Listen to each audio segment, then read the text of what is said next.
എല്ലാവർക്കും സ്ട്രോബെറി ചാനലിലേക്ക് സ്വാഗതം. ഞാൻ ഗീതു. ഇന്നൊരു 4 മണി പലഹാരത്തിൻ്റെ റെസിപ്പിയുമായാണ് ഞാൻ വന്നിരിക്കുന്നത്.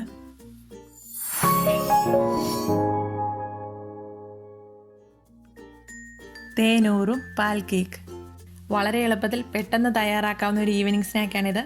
കുട്ടികൾക്കും മുതിർന്നവർക്കും ഒരുപോലെ ഇഷ്ടപ്പെടുന്ന നാവിൽ വെള്ളമൂറും 4 മണി പലഹാരം. ഞങ്ങളുടെ മറ്റ് ഈവനിങ് സ്നാക്ക് റെസിപ്പികൾ ചാനൽ പ്ലേലിസ്റ്റിൽ കാണാവുന്നതാണ്. റെസിപ്പിയിലേക്ക് കടക്കുന്നതിന് മുന്നേ നിങ്ങൾ ഈ ചാനൽ ആദ്യമായാണ് കാണുന്നതെങ്കിൽ സബ്സ്ക്രൈബ് ചെയ്യാൻ മറക്കരുത്. അതുപോലെ തന്നെ നിങ്ങൾക്ക് ഈ വീഡിയോ ഇഷ്ടമായാൽ നിങ്ങളുടെ ഫ്രണ്ട്സോ ഫാമിലിയുമായി ഷെയർ ചെയ്യാനും മടിക്കരുത്. ഇത് തയ്യാറാക്കാനായി ആദ്യം തന്നെ ഇതിലേക്കുള്ള ഡ്രൈ ഇൻഗ്രീഡിയൻസ് ഒന്ന് മിക്സ് ചെയ്ത് വയ്ക്കുക. അതിനായി ഒരു ബൗളിലേക്ക് 1.5 കപ്പ് ഗോതമ്പ് പൊടി, 2-3 ടേബിൾ സ്പൂൺ പാൽപ്പൊടി, ഞാനിവിടെ 3 ടേബിൾ സ്പൂൺ എടുത്തിട്ടുണ്ട്, 1/2 ടീസ്പൂൺ ഏലക്കാപ്പൊടി, 1/8 ടീസ്പൂൺ ബേക്കിംഗ് സോഡ, 1/4 ടീസ്പൂൺ ഉപ്പ് കൂടി ചേർത്ത് ഇത് നന്നായി ഒന്ന് ഇളക്കി മിക്സ് ചെയ്യാം. ബേക്കിംഗ് സോഡ ഗോതമ്പ് പൊടിയിൽ ഈവനായി മിക്സ് ആകാനാണ് ഇങ്ങനെ ചെയ്യുന്നത്. സോഡാപ്പൊടി ചേർക്കാതെയും കേക്ക് ഉണ്ടാക്കാം. സ്വല്പം മയക്കുറവ് ഉണ്ടാകുമെന്നേ ഉള്ളൂ. ടേസ്റ്റിന് വലിയ കുറവൊന്നും ഉണ്ടാവില്ല. ഇനി ഇത് മാറ്റി വെച്ച് വേറൊരു ബൗളിലേക്ക് 1 മുട്ടയും 2 ടേബിൾ സ്പൂണ് ബട്ടർ ഉരുക്കിയത്, അല്ലെങ്കിൽ നെയ്യ് ഉപയോഗിക്കാം, അതും അല്ലെങ്കിൽ എണ്ണ ഉപയോഗിക്കാം. 2-3 ടേബിൾ സ്പൂൺ പഞ്ചസാര പൊടിച്ചതും കൂടി ചേർത്ത് നന്നായി ഒന്ന് ഇളക്കി മിക്സ് ചെയ്യാം. പഞ്ചസാര ഇതിലൊന്ന് അലിഞ്ഞ് കിട്ടുന്നത് വരെ മിക്സ് ചെയ്യാം. ഞാനിവിടെ 3 ടേബിൾ സ്പൂൺ പഞ്ചസാര എടുത്തിട്ടുണ്ട്. പാൽപ്പൊടിയും പഞ്ചസാരയും ഒത്തിരി കൂടുതലായാൽ ഉള്ളു വേകാതെ കേക്ക് പെട്ടെന്ന് കരിഞ്ഞു പോകും. ഇനി ഇതിലേക്ക് മിക്സ് ചെയ്ത് വെച്ചിരിക്കുന്ന ഡ്രൈ ഇൻഗ്രീഡിയൻസ് ചേർത്ത് ഇളക്കാം. ആദ്യം ഒരു ഫോർക്ക് ഉപയോഗിച്ചൊന്ന് ഇളക്കാം. അത്യാവശ്യം ഒന്ന് മിക്സ് ആയി കഴിയുമ്പോൾ ഇനി കൈകൊണ്ട് കുഴയ്ക്കാം. 1/2 കപ്പ് ചെറു ചൂടുവെള്ളം എടുത്ത് വെച്ച് അത് കുറേശ്ശെയായി ചേർത്ത് കുഴച്ചെടുക്കാം.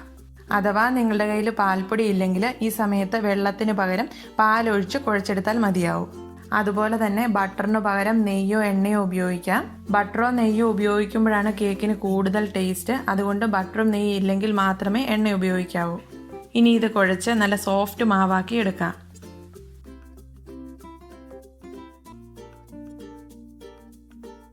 ഇതിപ്പോൾ നല്ല സോഫ്റ്റ് മാവായിട്ട് കുഴച്ചെടുത്തിട്ടുണ്ട്.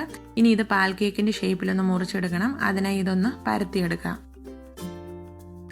ഇത് ഒത്തിരി കട്ടി കുറച്ചല്ല പരത്തുന്നത്. 1 സെൻറ്റിമീറ്റർ കനത്തിൽ വേണം ഇത് പരത്തിയെടുക്കാൻ. ഇത് പറ്റുന്നത് പോലെ ചതുര ഷേപ്പിൽ പരത്തിയെടുക്കാൻ ശ്രമിക്കാം. കാരണം പാൽ കേക്കിൻ്റെ ഷേപ്പിൽ മുറിച്ചെടുക്കാൻ എളുപ്പത്തിന് വേണ്ടിയാണ് അങ്ങനെ പരത്തുന്നത്. എങ്ങനെ പരത്തിയാലും കുഴപ്പമില്ല, മുറിച്ചതിന് ശേഷം ഷേപ്പ് ചെയ്തെടുത്താലും മതി.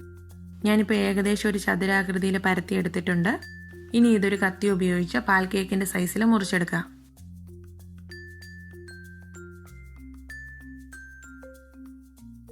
ഒരിഞ്ച് വീതിയിലും 2-2.5 ഇഞ്ച് നീളത്തിലുമാണ് ഓരോ കേക്കിനുള്ള മാവ് മുറിച്ചെടുക്കുന്നത്.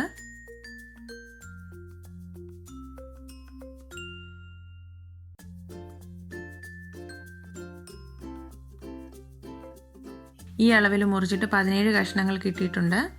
ഇതുപോലെ ഈ ഒരു കനത്തിലും ഈ ഒരു നീളത്തിലുമാണ് മുറിച്ചെടുത്തിരിക്കുന്നത്. വേണമെങ്കിൽ ഇതുപോലെ ഓരോന്നും ഒന്ന് ഷേപ്പ് ചെയ്ത് കൊടുക്കാം.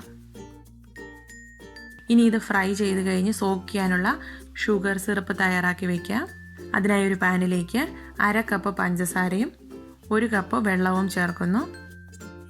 ഇതൊന്ന് ഇളക്കി കൊടുത്ത് അലിയിപ്പിച്ചെടുക്കാം. ഇത്രയും കേക്കുകൾ ഉള്ളത് കൊണ്ടാണ് നമ്മൾ 1 കപ്പ് വെള്ളം എടുത്തിരിക്കുന്നത്. ഈ സിറപ്പിന് സാധാരണ ഷുഗർ സിറപ്പിൻ്റെ അത്രയും മധുരമില്ല. അപ്പോൾ നിങ്ങൾക്ക് കൂടുതൽ മധുരം വേണമെങ്കിൽ ഈ സമയത്ത് കൂടുതൽ പഞ്ചസാര ചേർക്കാം. ഇതിപ്പോൾ ഒന്ന് തിളച്ച് വന്നിട്ടുണ്ട്. ഇത് കുറുക്കിയൊന്നും എടുക്കണ്ട. ഇതുപോലെ 1 മിനിറ്റ് ഒന്ന് തിളപ്പിച്ച് ഫ്ലെയിം ഓഫ് ചെയ്യാം. ഇത് മാറ്റി വയ്ക്കാം. ഇനി ഒരു ഫ്രൈയിങ് പാൻ എടുത്ത് കേക്ക് വറുത്തെടുക്കാൻ ആവശ്യത്തിനുള്ള എണ്ണ ഒഴിക്കാം. എണ്ണ നന്നായി തിളച്ചതിന് ശേഷം ഇതിലേക്ക് ഓരോന്നായി ഇട്ട് കൊടുക്കാം. ഒരു മീഡിയം ഫ്ലെയിമിൽ വെച്ച് തന്നെ വേണം ഇത് വറുത്തെടുക്കാൻ. ഇതിട്ട് ഉടനെ തന്നെ ഒരു വശം നന്നായി പൊള്ളി വരും. നമ്മൾ മറിച്ചിട്ട് കൊടുക്കാതെ തന്നെ ഇത് തന്നെ മറിഞ്ഞു വരും. അങ്ങനെ വരാത്തത് നമ്മൾ മറിച്ചിട്ട് കൊടുക്കണം. ഈ രീതിയിലൊന്ന് പൊള്ളി തുടങ്ങുമ്പോഴേക്കും ഫ്ലെയിം മീഡിയത്തിനും ലോയ്ക്കും ഇടയിലേക്ക് മാറ്റാം. കേക്കിൻ്റെ ഉള്ളുകൂടി നന്നായി വേവാൻ വേണ്ടിയാണ് ഇങ്ങനെ ചെയ്യുന്നത്. ഇത് ഇടയ്ക്കിടയ്ക്ക് തിരിച്ചും മറിച്ചു വിട്ട് നന്നായി ഫ്രൈ ചെയ്തെടുക്കാം. സോഡാപ്പൊടി ചേർത്തിട്ടുണ്ടെങ്കിൽ ഈ സമയത്ത് നന്നായി പൊള്ളി വരും. സോഡാപ്പൊടി ചേർത്തിട്ടില്ലെങ്കിൽ ചെറിയ രീതിയിൽ പൊള്ളി വരത്തുള്ളൂ. ഇതിപ്പോൾ നന്നായി ഫ്രൈ ആയിട്ടുണ്ട്. ഇനി ഇത് കോരി നേരിട്ട് ഷുഗർ സിറപ്പിലേക്ക് തന്നെ ഇടാം.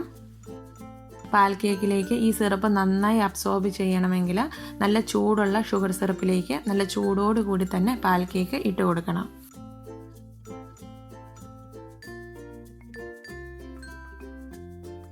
മുങ്ങിക്കിടക്കാൻ മാത്രമുള്ള സിറപ്പ് ഇല്ലാത്തതുകൊണ്ട് ഇത് തിരിച്ചും മറിച്ചു വിട്ടൊന്ന് കൊടുക്കണം. ഇനി ബാക്കി മുറിച്ച് വെച്ചിരിക്കുന്ന കഷ്ണങ്ങൾ കൂടി ഫ്രൈ ചെയ്തെടുക്കാം. കേക്ക് നന്നായി സോക്ക് ആകുന്നത് വരെ ഈ സിറപ്പിലിടണം. അത്രയും സമയം ക്ഷമയില്ലെങ്കിൽ മിനിമം ഒരു 10 മിനിറ്റെങ്കിലും ഇടണം.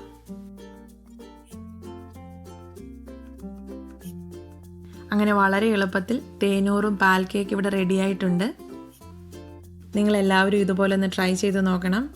ഇഷ്ടമായാൽ നിങ്ങളുടെ ഫ്രണ്ട്സിനും ഫാമിലിക്കും വീഡിയോ ഷെയർ ചെയ്യാൻ മറക്കരുത്.